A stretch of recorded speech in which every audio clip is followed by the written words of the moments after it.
Welcome back to Keep Your Greed Brew. Today we're on day 4 of 30 days of Isaiah, and we'll be taking a closer look at Isaiah chapter 14, verses 12 through 15. So this is in the context of an oracle against Babylon. And if we go back further, we'll see that the problem of human pride has been an issue since the fall, an issue that culminated in the building of the Tower of Babel. And even though God thwarted human ambition in that episode, the kind of self-exalting, God-usurping arrogance that we saw there is still alive and kicking in Isaiah's time, and it's still alive and well today. So how does our passage speak to that? Let's find out. Starting with verse 12. Ech nafalta mishamayim Hillel ben Shachar Nigdata la'aretz holesh al goyim.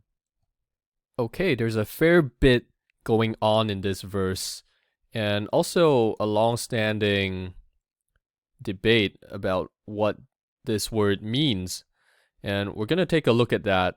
But first, let's take a look at the translation and work through it. How you have fallen from heaven, O morning star, son of morning twilight. You have been broken in pieces to the ground, O defeater of the nations. I'm gonna gloss over the parsing for now because there's a significant issue I'd like to talk about, and that relates to the word Hillel. So in the Masoretic text, it points this way. It points the way that you see in front of you. Hillel, which is a Hifil imperative 2ms of Yalal, and this means howl, like a wolf howl. But textual variants suggest that this should be read differently. So in the Septuagint, ho heosphoros, that relates to the morning star.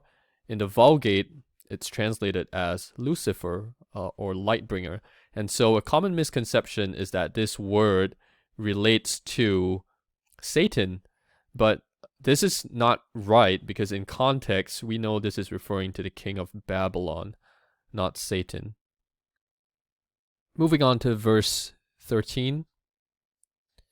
Vata amarta vilvavcha hashamayim ele mima'al le kohve el arim kis'i ve'eshev bechar moed be'yerkate zafon.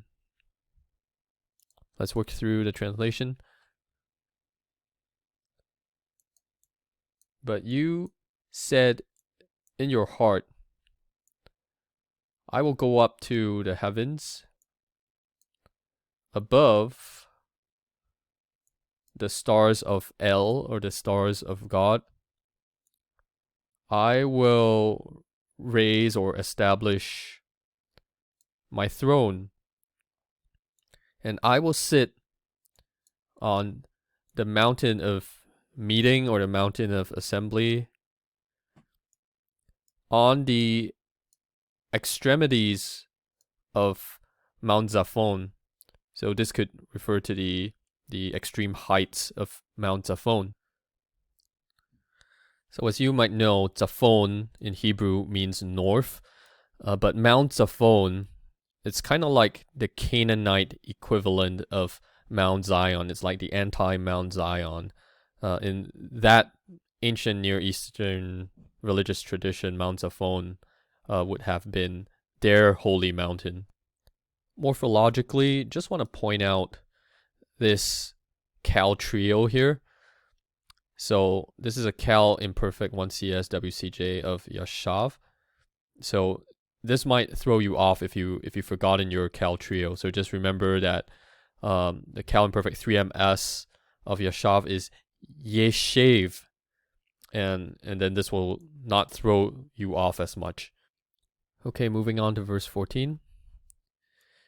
Ele al bamote av edame le Elion. Okay, so this is saying I will go up over the high places or the heights of the clouds, and I will make myself like the Most High. So you might be interested to know that this verb is pointed, or rather is parsed as hitpael imperfect 1cs of dama. And so you might be asking, how is this hitpael? It doesn't have that chunky preformative. So why doesn't it look like this? Why doesn't it look like et dame? And maybe as you heard me trying to pronounce it, you would have realized that tav dalet combination is pretty awkward. So you can take a look at that BHRG reference, but to sum it up, in the hitpael, a preformative tav in that hitpael preformative construction assimilates to the first root consonant if it is a dalet, a tet, or a tav.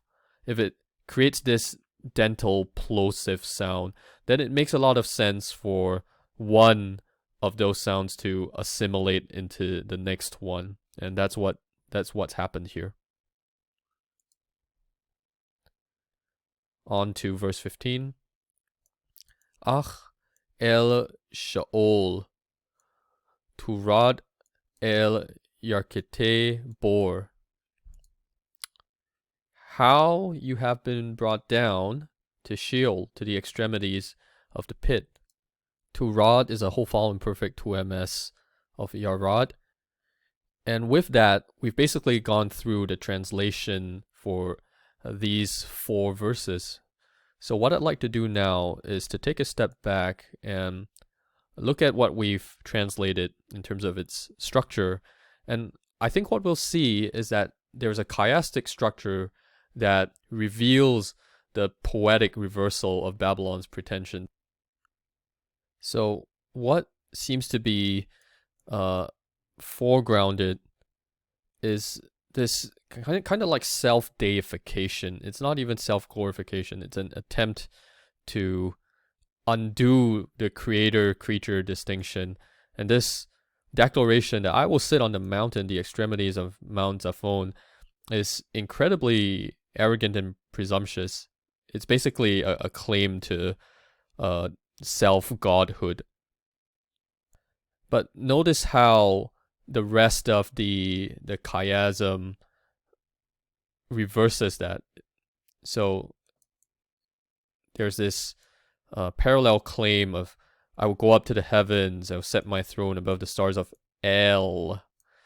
I will go up over the heights of the clouds and make myself like Elion, Most High. And yet what we see is that Babylon has fallen. It's broken in pieces to the earth, and they've been brought down to the extremities of Sheol and the pit. So the repetition of this word highlights the contrast, the ironic contrast between what Babylon expected and what happened in the end, a reversal of their pretension, of the king of Babylon's pretension to godhood. So I think there's at least 2 takeaways we can get from this passage. First, the foolishness of human pride and God's fierce opposition to it, which applies to any station of life. Of course, the king of Babylon represents a kind of powerful, oppressive magnificence in the eyes of the world. But I also want to point out that you don't have to be successful to be proud.